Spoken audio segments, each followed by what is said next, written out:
John பால் தினகரன்ட்ட. அப்ப இந்த நம்பிக்கை அப்படிங்கிறத மட்டும்தான் நாம் தமிழர் கட்சி எடுத்துக்கிட்டு போறாங்க.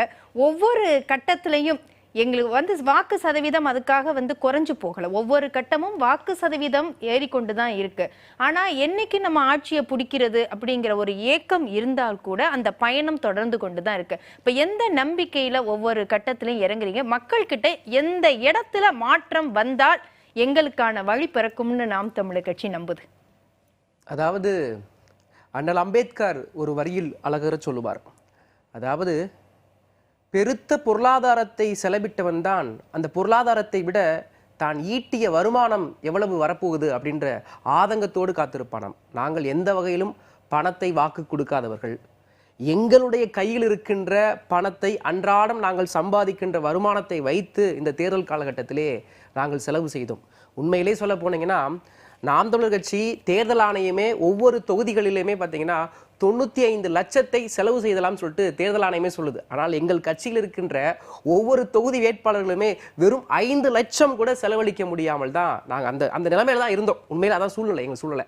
அப்படிப்பட்ட சூழ்நிலையில் இருக்கிற நாங்கள் எந்த ஒரு நம்பிக்கையோடு, நீங்க கேட்ட கேள்வி அதுதான், நம்பிக்கையோடு கட்டாயம் ஒரு நாள் இந்த மக்கள் மாற்றத்தை கொடுப்பாங்க.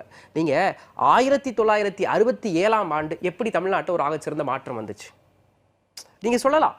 இங்கு ஒன்றும் இந்த மாதிரி கொள்ளையர்களோ இந்த மாதிரி நாட்டை சூறையடித்து கொண்டிருப்பவர்களோ அன்னைக்கு ஆளலை. ஐயா காமராஜர் ஆட்சியவே வேண்டாம் என்று மக்கள் தூக்கி எறிந்தார்கள். திராவிட முன்னேற்ற கழகம் என்று அண்ணா முதலமைச்சராக பதவியேற்றார். அப்ப நல்லவர்களையே ஒரு காலத்தில் தூக்கி எறிந்த மக்கள் இந்த கொள்ளைக்காரர்களை தூக்கி எறியாமலா போவார்கள்? மாற்றம் ஒரு நாள் பிறக்கத்தான் போகின்றது. நீங்களே சொல்லிட்டீங்க அழகர. 1% வாக்கை பெற்ற நாம் தமிழர் கட்சி 2016ல் 2019ல் 3% மேல வளருது. 2021ல் அது 7% உயருது. இந்த தேர்தலில் நாங்கள் கிட்டத்தட்ட 15% மேல போறோம். இது எந்த விதமான இதுவுமே கிடையாது. இதுல இன்னொரு விஷயத்தை நான் ரொம்ப இதுவா சொல்றேன். மக்களுக்கு இந்த ஒரு விஷயத்தை சொல்றேன், முக்கியமா இளைஞர்களுக்கு சொல்றேன். வாக்களிப்பது என்பது ஜனநாயக கடமை, அதை கட்டாயம் ஆற்றுங்கள்.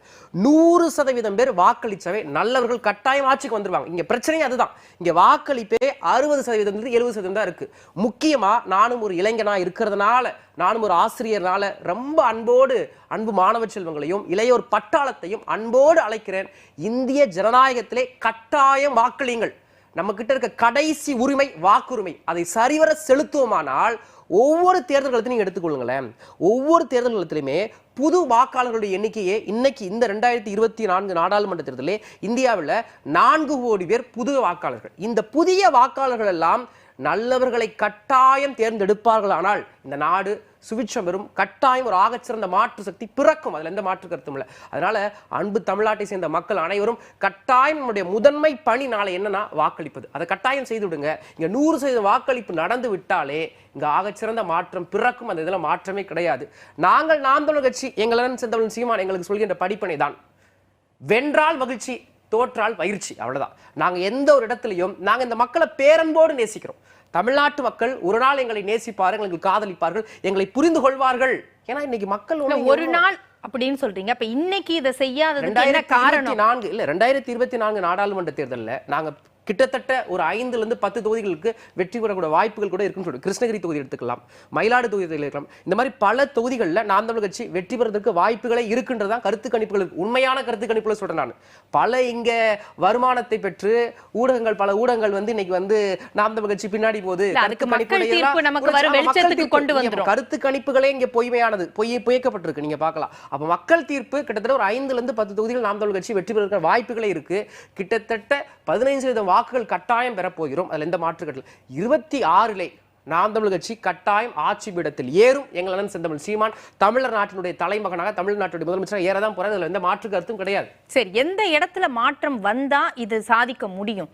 இப்ப இருக்கக்கூடிய தடங்களா என்ன பாக்குறீங்க? பணம் மிகப்பெரியது. என்ன பணம் தான். நீங்க நல்லா ஒண்ணு புரியுதுங்க. நான் இந்த 22 நாட்களும் தொடர்ந்து தேர்தல் களத்தில் இருக்கேன். தமிழ்நாட்டில் இருக்கின்ற எல்லா பகுதிகளுக்கும் போயிட்டு வந்துட்டு சென்னை முழுவதுமா நான் சுற்றி பார்த்தேன். அப்ப மக்கள் கிட்ட இருக்க மிகப்பெரிய ஒரு விஷயம் என்ன தெரியுமா? வறுமை, ஏழ்மை. இந்த வறுமையை ஏழ்மையை அவன் என்ன பயன்படுத்திக்கிறான், இந்த திராவிட கட்சிகளும் இந்த ஆரிய கட்சிகளும் முழுவதுமா பயன்படுத்திக்கிட்டு அவனுக்கு இன்னைக்கு ஒரு நாள், இன்னைக்கு சாதாரண ஒரு கூலி தொழிலுடைய அன்றாட ஒரு தொழிலுக்கு போனா அவனுக்கு 1000 ரூபாய் வருமானம்.